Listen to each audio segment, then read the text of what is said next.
أعوذ بالله من الشيطان الرجيم بسم الله الرحمن الرحيم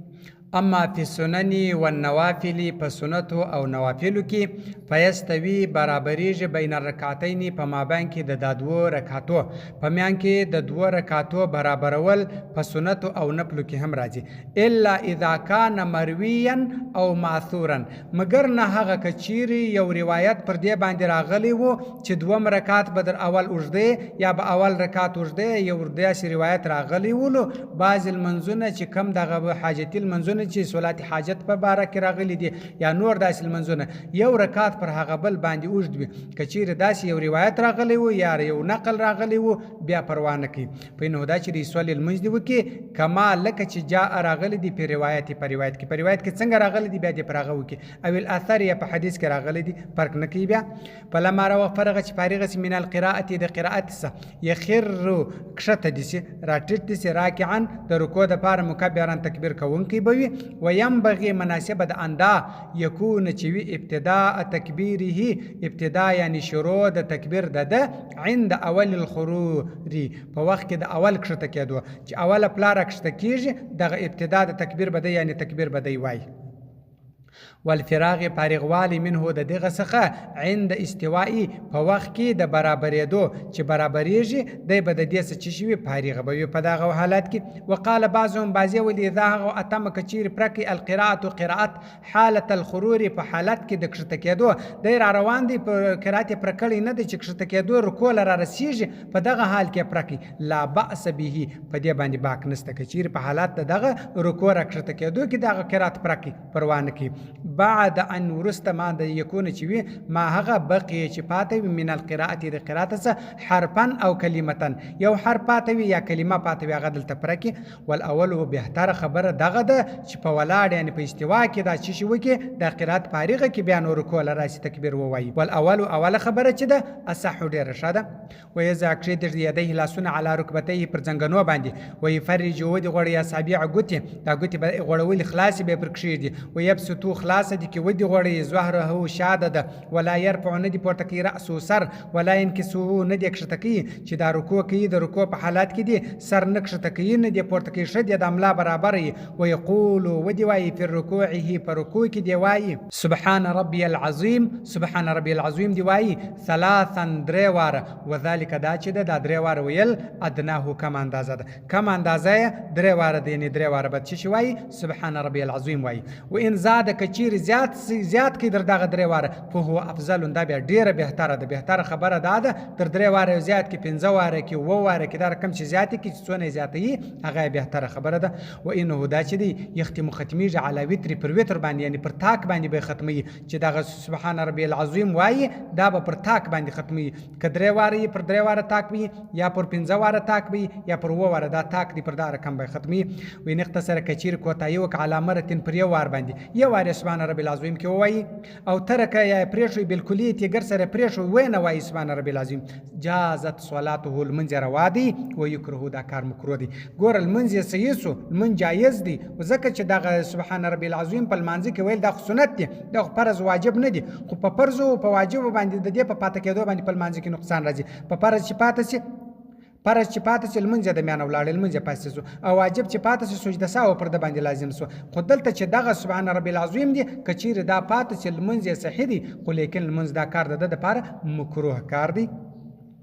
وروي عن ابي مطيع البلخي د دې څخه روایت چې ان تسبيح الركوع تسبيح د رکوع او سجود د سجدي چې دا رکن دی وای دغه هم د تسبيحات چې دي دا رکن د پاره د دالمانځ دي حتی در داسې وخت لو ترکه کې چیر پریښول دا تسبيح نه وای لا تجوز صلاه وغوي المنځ نه دي دا څوک د مطيع البلخي وای ولا ينبغي مناسبه ند للامام امام لر اندا یتیل چې وجدي تسبيح على وجه پر داسې طریقه باندې يميل به چې تنفر راځي یعنی خوابدي کیږي القوم قوم په دې باندې خپکیږي خوابدي کیږي قوم چې د شاده خوا جماعت پسې ولاړ دي ولی انه دا چې سبب تنفر دا سبب د نفرت راځي د خلکو په زړه کې نفرت راوستل دي نو اوږدول د امام د پاره نه دی پکار چې دا تسبيح پر رکوع یا په سجده کې دونه وجدي وینو دا چې مکروه دي ولو اطال کچیر وجده کار رکوع لادراک د پاره د نیولو اجایي د راتلونکي څوک را روان دي دغه د پاره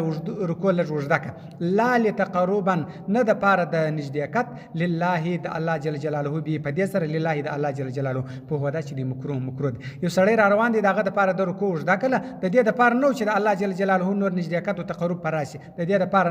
نو دا کار کول چې دی دا مکروه دی د چا د پاره به رکوع اوږده نه ولا یکفر کافر کیږي نه په دې باندې ګوره که چیرې د رکوع اوږده کړل خو مکروه کار دی په کافر کیږي په دې نه ولو اتاله که چیرې اوږده که تقربا د پاره د نږدېکت لله تعالی د الله تعالی د پاره د الله جل جلاله ته د نږدېکت او د قربت د پاره اوږده کړل دغه رکوع فلا باس به په دې سره باک نشته وقال بعضی ویل دي تیل اوږدې د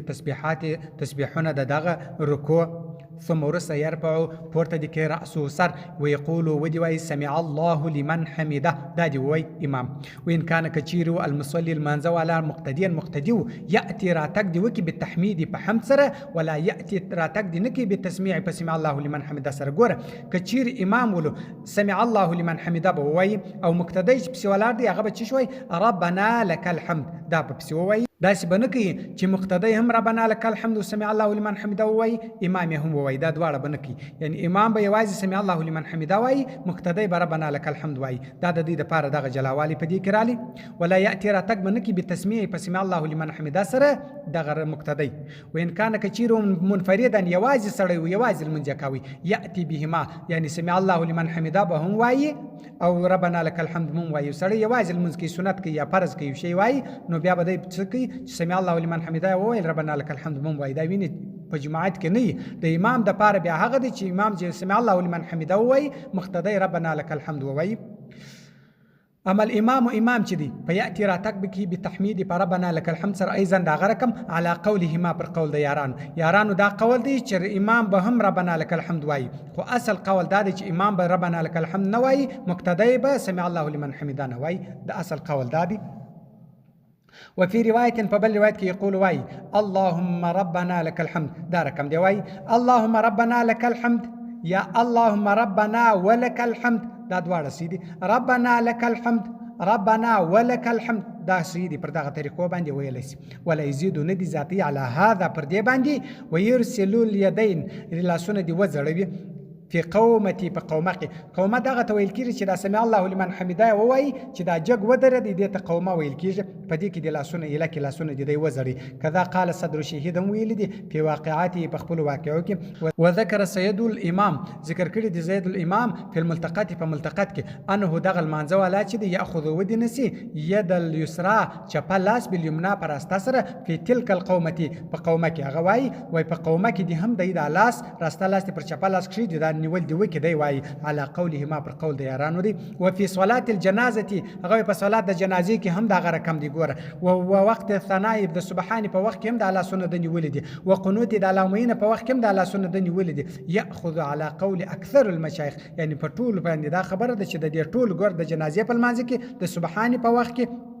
د علامین په وخت کې په دې وختو کې لاسونه نیول کېږي نو په قومه کې دې هم وای لاسونه ونسي خو اصل خبره دا ده چې په قومه کې لاس نه نیول کېږي په دې نورو کې لاسونه نیول کېږي وفي تکبیرات العیدین د اختر په تکبیرو کې دي یرسلو الیک یعنی ودې زړې لاسونه په اذا اطمئن چې په آرام سي قائمان په ولاړ سره کبر الله اکبر دی وکي بالخرور په کښته کېدلو سره وسجد سجده دی وکي ويزع کښې د رکبتيه زنګنونه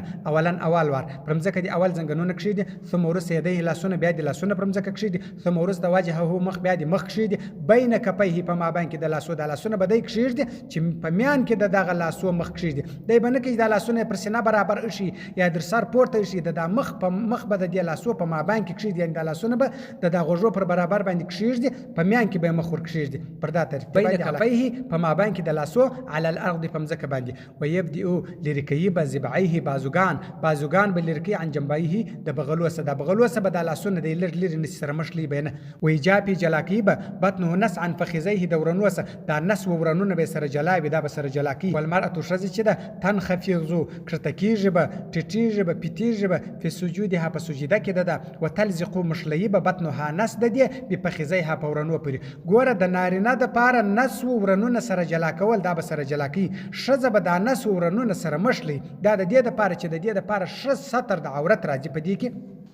ويقول وايبه په سجوده په سجده خپل کې سبحان ربي الاعلى سبحان ربي الاعلى بوي ثلاثا درې واره ګوره که نر وي که ښځه په سجده کې به سبحان ربي الاعلى درې واره وایي وذلك ادناه دا کم اندازه ده کم اندازه د سجدې چې ده یعنی سبحان ربي الاعلى چې ویل کېږي هغه درې واره دي و ان زاد که چیرې زیات کوي په هو افضل که چیرې در دې زیاته کړله بیا دا ډېره بهتره خبره ده ویترکو پرېږدي علی وتر پر تاک باندې یعنی پر تاک ته پرېږدي درې واره پنځه واره اووه واره دا رقم پر تاک ته پرېږدي ثم وروسته يرفع فورته دي که رأس و سر ويقعد کښېدني ويضع کښېږدي یدیه لاسونه علی فخذیه پر ورنو باندې چې هغه سجده یې وکړه کښېږدي لاسونه دې پر ورنو باندې کښېږدي فاذا اطمانه چې په ارام سي قاعدا په نای سره کبر بیا دې الله اکبر وکړي وسجده ثانیا دومه سجده دې وکړي ګوره چې سم را کښېناستې لاسونه پر زنګنو کښېښوله بیا چې په ارام سو بدنې بیا به بلې سجدې له راځي وان رفع کچیر پورته کې رأس و سر قليلا لر وان رفع کچیر پورته کې رأس و سر قليلا لر ثم سجد بیا سجده وکړه نظر ودی ګوري ان کان کچیرو الى سجود و سجدات اقرب نږدې و الى القعود درناست لا يجزيه ندروا دا بعض کسان داسې سجده کوي چې دای دا سجده سه د سر راپورته کې بیرته ژر سجده کوي دا یو سجده بلل کیږي دا دوه سجده نه بلل کیږي سجده د پاره بر راپورته کیږي د ناست و خواته بنږدې کیږي یا بکښینه بیا چې بل بیرته ولاړې بل سجده بلل کیږي چې دا ای سر راپورته کې بیرته دای کې دته یو سجده ویل کیږي دا دوه سجده نه بلل کیږي لا يجزيه دا نه دروا وذكر في الملتقط فملتقط کې ذکر شوی دی انه دا چې دی يجزيه روا دی فإذا هو فرغ فارغ من السجدة تي السجدة چې فارغ سول يعني هغه فورته دي ولا يقعد ندک شيرني يعني پورته کېږي د نکښینی چې د ناش تکیا کړي کې پناشت باندې بیا دی ولاړ ولا يعتمد تکیا دمن کې بیا دی پلاس سر على الارض فمزکه د الله سونه پر دم زکه باندې نیولې نظام پورته کې دا کار دی هم نکی الا من عذر مگر نه د عذر سړی عذر لري پورته کې دا نه چې د زنګنو دردونه لري یا یو بل مشکل لري هغه د پاره کچیر دی لاس تکیا کې پروا نه کی دا د عذر په واجب باندې او کچیر روغ رمې سړی نو د رقم ځان زړولي کوي دغه چا د پاره دا کار جایز نه دی دا کار دی نه کوي ويفعل في الركعه الثانيه په دوم رکعت کې هم دا کار وکي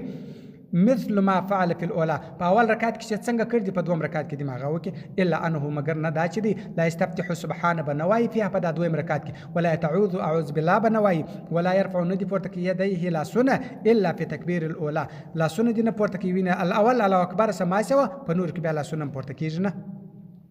واذا ورفع پورته کې راس وسر من السجده الثانيه د دوم سجده سره في الركعه الثانيه په دوم رکعت کې ابتر شودي غړي یعنی د دوم رکعت د دوم سجده سره را پورته کوي نو ابتر شودي غړي رجله اليسرى چې په پښه دی وغړي وجلس عليها پر د چې په پښه باندې د کښینی ونسب ودي در اليمنى راسته پښه نسبا په درول سره وي وجه مخ بکی اصابع د ګوتو د دغه پښه نحو القبله د قبله او طرف ته ګوره د پښه ګوتې به د ورکت کې د قبله او خواته به مخ د یو پښه به جګ درولي پر د بل پښه به سربیره ناشتي ويزا کښې در یديه لاسونه على فخذي پر ورنو باندې ويفرج ودي غړي اصابعه ګوتې لا كل تفريج نه په غړولو د سر چې د پراخي شي دا رقم نه اس دغه ساده کښې چې په خپل اختیار باندې د لاس پروتي ثم ورسته يتشهد التحيات بواي ويقول واي التحيات لله والصلوات والطيبات الى قوله در دې ځاپوري عبده ورسوله در عبده ورسوله پورې بواي ولا يزيد ندي زياتي على هذا پر دې باندې في القاعده الاولى په اوله ناس يعني په اوله ناس کې بدر عبد الرسول نو ورزياتي فإن زاد کې چیر زیات کی قال بعض المشايخ بعض علماء ویل دي اذا قال کې چیر وای اللهم صل على محمد وعلى ال محمد دردازا پر کې وای ساهین په هیر سره په اوله ناس کې یجب واجبی علیه پر د باندې سجده سهو سجده سهو پر د باندې لازمي يعني بیا بده سجده سهو کوي کې چیر دغه اللهم صل على محمد دا په منځ کې وای وعلى ال محمد دردازا پر وای نو بیا پر د باندې سجده سهو واجب ده په اوله ناس کې ګوره کې په اوله ناس کې دا کار وکي وعن ابي حنيفه فنزد امام سم اذا كان كثير حرفان حرف يو حرف فعليه پر د باندې سجده سهوي سجده سهو دا غو كثير يو حرف وي خالي دا وچ اللهم صل على محمد دا وای او على ال محمد لا نشر وای خالي در دا ظفر وای هم پر د باندې چشته سجده سهو امام صاحب رحمت الله عليه وای استا واكثر المشايخ اكثر علماء چې على هذا پر د اقوال باندې امام صاحب دي چې خالي اللهم صل وای در على محمد پوری بس پر د باندې چشته سجده سهو استا فاذا وقام چې ولاړ الى الثالثه و دریم رکعت لا يعتمد تکد نه کوي بيده په سره على الارض په مځکه، یعنی په مځکه باندې بزان نه ځړي لکه هغه په حواله پلاکي. و ان اعتمد کچیر تکیا وک فلا باس باک نس به په دې سره. و ان كانت کچیر صلاه المنز فریضه فرض په هو د خیر اختیار لري فيما بعد الاولين په دوه ورسته رکعاتو کې بین په مابین کې ان القراءه قرات و بین التسبيح او د تسبيح په میانس کې و بین ان يسكت په مابین کې د دې چې پټ خلص. ګوره قرات وایي پټه خوله کېږي، تسبیح وایي دا ګرده دی کولی شي. والقراءة قرات چې دی افضل بهتره دی، یعنی په دغه تشو رکعاتو کې چې مرتش رکعاتونه ورته وایي په دې کې که الحمدلله وایي یا قرات وایي یا تسبیح وایي یا دغه پټه خوله دري دا ګرده کولی شي. افضل خبره دا ده چې دی الحمدلله وایي یعنی قرات وایي. فإن قرأ كثير ويقرأ دي وي الفاتحة الكتاب يعني الحمد لله دي وي فحسبه اندازه چه ده دغه الحمد لله اندازه ده ولا يزيد ندي زیاتی عليها پر ده الحمد لله باندې شأن یو شي. فإنزم كثير ملګری کې صورت من صورت ساهيان په سره صورت ور سره وای يجب واجبي عليه پر ده باندې السجدة السهو سجده سهو في قول ابي يوسف رحمه الله امام يوسف صاحب وای كثير ده الحمد لله سور زیات کوي صورت ور سره غټ کوي نو پر ده سجده سهو است. او په اظهر روایت په اظهر روایت کې چې دی لا يجب ظاهر روایت چې دی هغه دادی اظهر روایت چې پرده باندې نه واجبېږي کچیر کول ولا ور سره وایي هم. و اما په تحقیق سره اذا كانت کچیر صلاه المنز سنه او نفل سنت یا نفل فيبدو شروع دی في الركعه الثالثه په دریم رکعت شروع چې وکړ کما يبدأ في الركعه الاولى په اول کې څنګه شروع کړ په اول کې سبحانه ویل اعوذ بالله ویل بسم الله ویل نو په دې کې د ماغه رکعت کې په دومره بینه تحیات ویل در عبد الرسول پر ولار د دریم رکعت لپاره نو بیا د سبحانه و اعوذ بالله دی وای دا رقم دی وکي ویل که اول چې کوي یعنی انه هدی چې دی یاتي را تک دی وکي به ثناء په سبحانه سره وای تعوذ اعوذ بالله دی وای ولان كل شفع هر شفع چې د شفع د دوه رکعاتو ته ویل کېږي من النفل